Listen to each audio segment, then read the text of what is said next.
Assalamualaikum warahmatullahi wabarakatuh. Kami dari kelompok 1 Offering C 2019 akan menyampaikan materi mengenai sumber belajar, bahan ajar, dan media pembelajaran.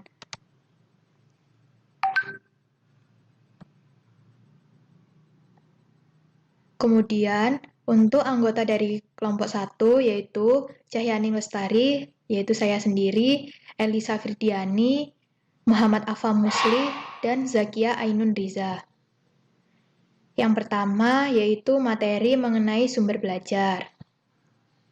Pengertian sumber belajar merupakan alat atau bahan yang digunakan untuk menunjang proses belajar mengajar secara langsung atau tidak langsung.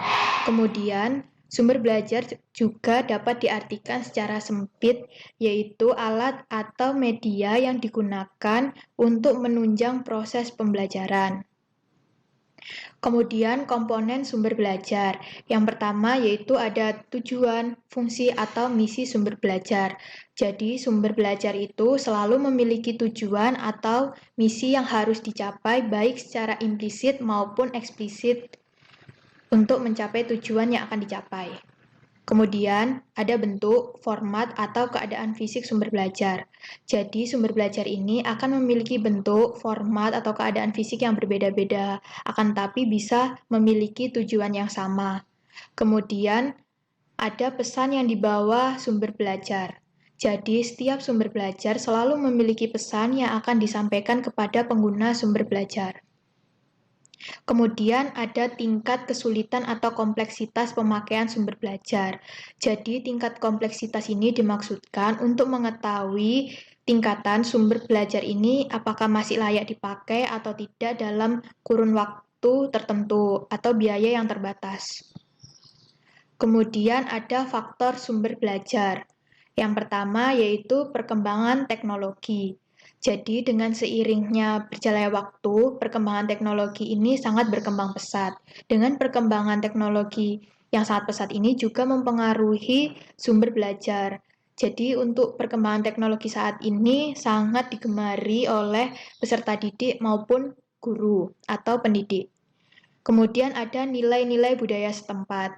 Jadi nilai-nilai budaya setempat ini merupakan faktor budaya yang ada di sekitar yang dapat dimanfaatkan untuk sumber belajar seperti upacara adat, tradisi. Kemudian ada situasi ekonomi.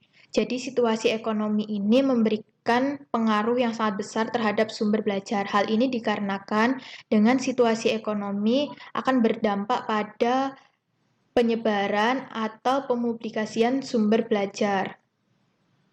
Kemudian ada keadaan pemakai sumber belajar. Jadi, keadaan pemakai sumber belajar ini akan mempengaruhi sumber belajar. Jadi, bagaimana tindakan atau sifat pemakai sumber belajar itu akan mempengaruhi bentuk, terutama bentuk dari sumber belajar.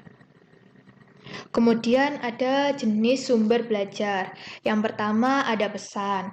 Pesan merupakan informasi yang akan disampaikan kepada pengguna sumber belajar baik berupa ide, fakta, pengertian, atau data. Kemudian ada manusia. Manusia ini dimaksudkan seseorang yang memiliki informasi atau pesan seseorang yang memiliki informasi yang akan disampaikan. Kemudian ada bahan. Bahan ini merupakan media atau software yang digunakan untuk menyampaikan atau menyajikan pesan dengan menggunakan alat. Peralatan. Peralatan ini hampir mirip pengertiannya dengan bahan, akan tetapi peralatan ini lebih ke hardware. Jadi, hardware yang digunakan untuk menyampaikan atau menyajikan pesan dan menggunakan alat software. Kemudian ada teknik atau metode. Teknik atau metode ini merupakan prosedur yang telah disiapkan untuk menggunakan bahan pelajaran, peralatan, dan dengan tujuan untuk menyampaikan informasi. Kemudian ada lingkungan. Lingkungan ini dimaksudkan yaitu keadaan atau situasi sekitar yang bisa digunakan untuk menyalurkan sumber belajar. Untuk menyalurkan informasi yang dapat digunakan sebagai sumber belajar. Kemudian ada contoh sumber belajar. Contoh sumber belajar yang dirancang yaitu pertama, bahan-bahan pelajaran. Nah, untuk bahan-bahan pelajaran ini termasuk dalam jenis sumber belajar pesan. Kemudian, peserta didik, guru, pembicara merupakan contoh dari sumber belajar yang termasuk dalam jenis sumber belajar manusia. Buku, gambar, film itu merupakan contoh dari sumber belajar yang termasuk dalam jenis bahan. Kemudian ada proyektor, papan tulis, televisi. Hal ini masuk dalam jenis sumber belajar peralatan. Untuk diskusi, simulasi, ceramah, belajar mandiri itu termasuk contoh sumber belajar yang tergolong dalam jenis sumber belajar teknik. Kemudian ruang kelas atau perpustakaan. Ini merupakan contoh dari sumber belajar yang termasuk dalam jenis sumber belajar lingkungan. Kemudian materi yang kedua akan disampaikan oleh teman saya. Terima kasih. Baik, saya akan menjelaskan tentang bahan ajar. Untuk pengertian bahan ajar sendiri, yakni materi pelajaran yang tersusun dalam satu perangkat dan berpedoman pada kurikulum. Bahan ajar diperlukan supaya standar kompetisi dan kompetisi dasar yang sebelumnya sudah ditetapkan oleh guru dapat tercapai oleh siswa. Untuk kriteria bahan ajar sendiri, yakni ada 7. Yang pertama, isi yang cermat dan valid secara ilmiah. Yang kedua, cakupan yang tepat. Keterkaitan dengan esensi bahan ajar dari aspek keluasan dan kedalaman materi, serta kelengkapan konsep yang berpedoman pada keilmuan. Yang ketiga, bahan ajar haruslah mudah dimengerti oleh siswa.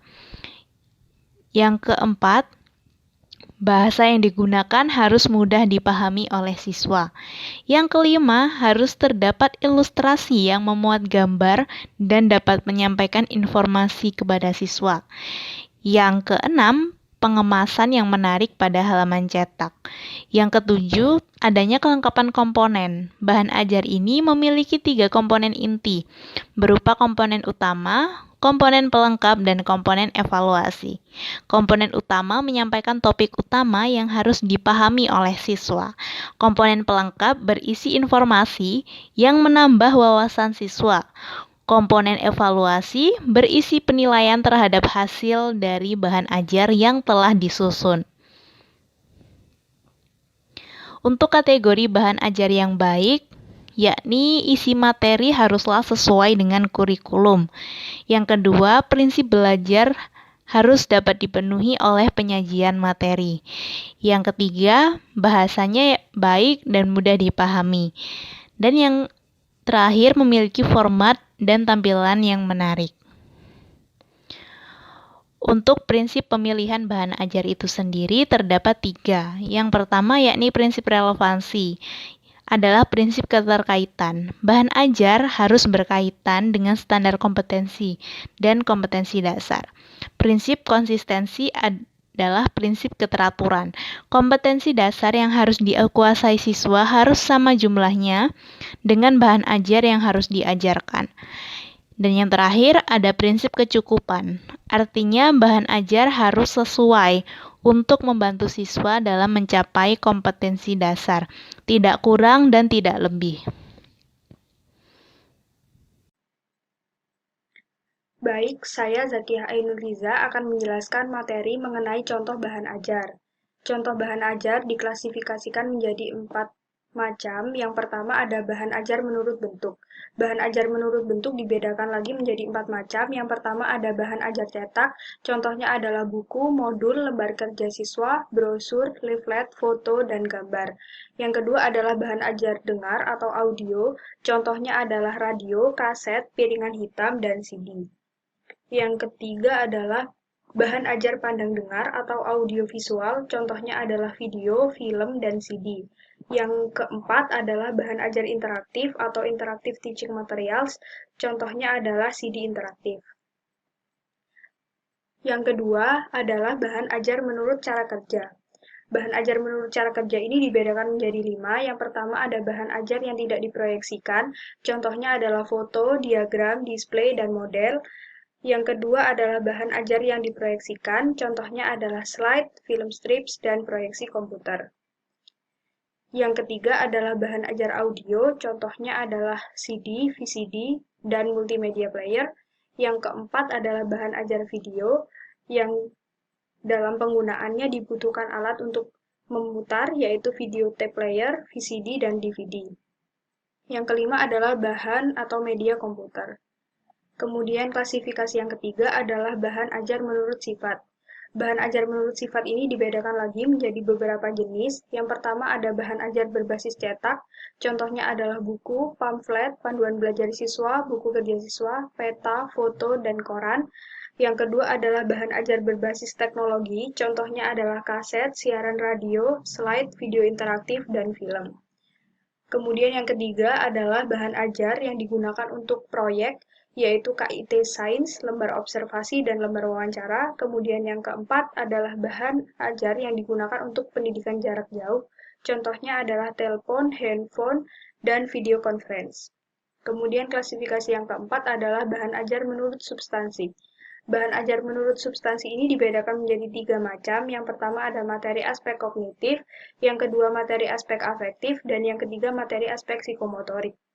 Ketiga domain ini merupakan dasar untuk memberikan pengajaran atau pendidikan kepada anak, sehingga hasilnya tidak akan membuat anak untuk mengerti tentang konsep pelajaran secara menyeluruh saja, namun juga akan mengembangkan kemampuan emosionalnya serta motorik anak pada saat yang bersamaan. Sedangkan menurut Depdiknas 2008, bahan ajar dikelompokkan menjadi 5, yaitu ada fakta, konsep, prinsip, prosedur, sikap, atau nilai.